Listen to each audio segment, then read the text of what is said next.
So let us see another example on using source transformation. We will find the power delivered by 50 volt source in the circuit shown below. Okay, so this is the 50 volt source. So and they have asked to find the power delivered by 50 volt source. I'll underline the, let me underline this sentence. So this is, we are supposed to find the power delivered by 50 volt source. Meaning of this one is, because of this reason we are not supposed to touch it. Okay, so at any cost 50 volt source we are not going to convert or alter anything regarding that. Okay, leaving a part of this, we'll observe this network, how it looks.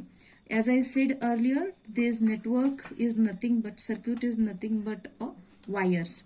Okay, assume that we have an extra wire, stretch this wire. So that time, if you stretch this wire, this branch, that is resistance with a voltage source, and this current source, and this resistance, and this voltage source.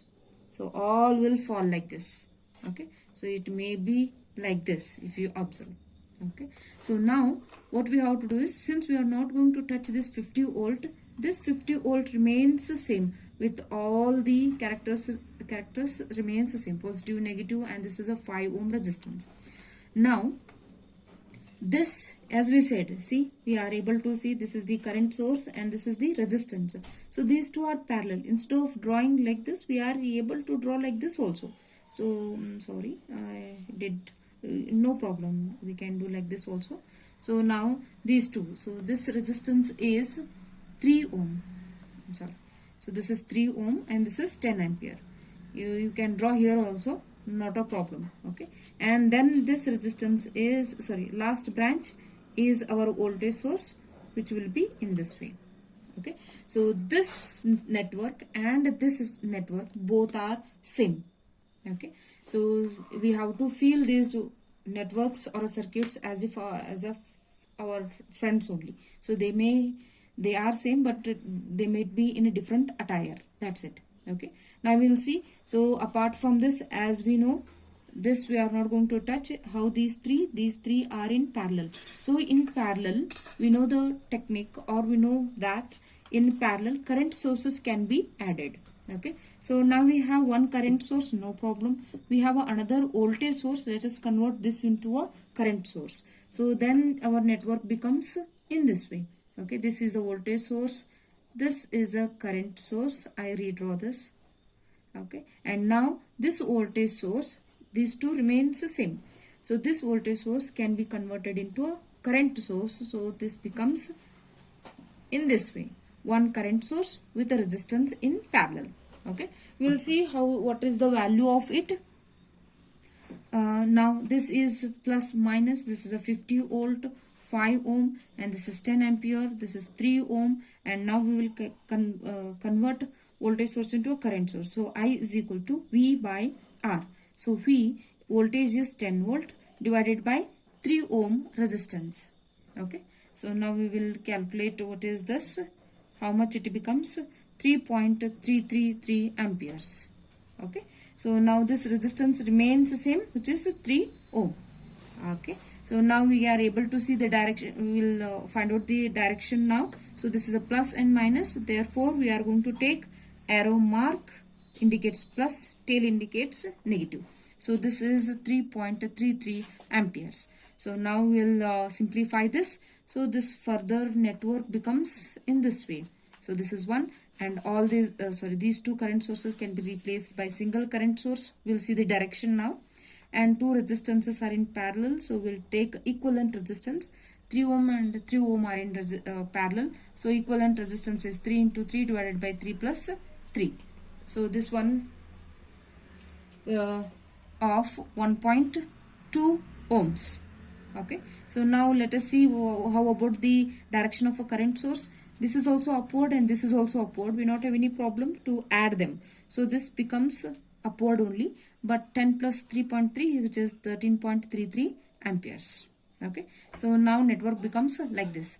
Intention is, now these are all parallel, so let us convert this voltage source into a current source? No, cannot be done, because we are our question is different. They have asked power delivered by 50 volt source, so we have to keep this as it is. So now what we will do is, so this current source we are going to take and in the voltage form, okay, voltage source. So then we get single series circuit which has voltages in series and resistance in series. For example, like this. So this is the voltage, this is the resistance of a 5 ohm. Okay, this is a 5 ohm resistance. This is a 50 volt voltage source, and these two we are going to convert. One resistance comes and one voltage source comes. So direction will be, this is plus and minus as it is. See, this indicates plus and this indicates negative. So plus and minus, we will see what is the value of this. V is equal to I into R. You know I and we know R. So we will multiply these two and place the value of it. And what is the resistance? This resistance remains same, 1.2 ohms. And we'll convert this I, which is 13.33. Okay, we'll carry this. So this V is equal to I into R. In the numerical, V was, I is 13.33 ampere into resistance is 1.2 ampere. 1.2 ohms. So 13.22 into 1.2 gives you 16 volts. Okay. So just do the calculation, simple multiplication, you get 16 volts. Now we'll get a single circuit. So in this we can calculate what we want. Power delivered by 50 volt source, which is equal to current and current developed or current delivered from that source into voltage of that source. P is equal to I into V, or V into I we can write.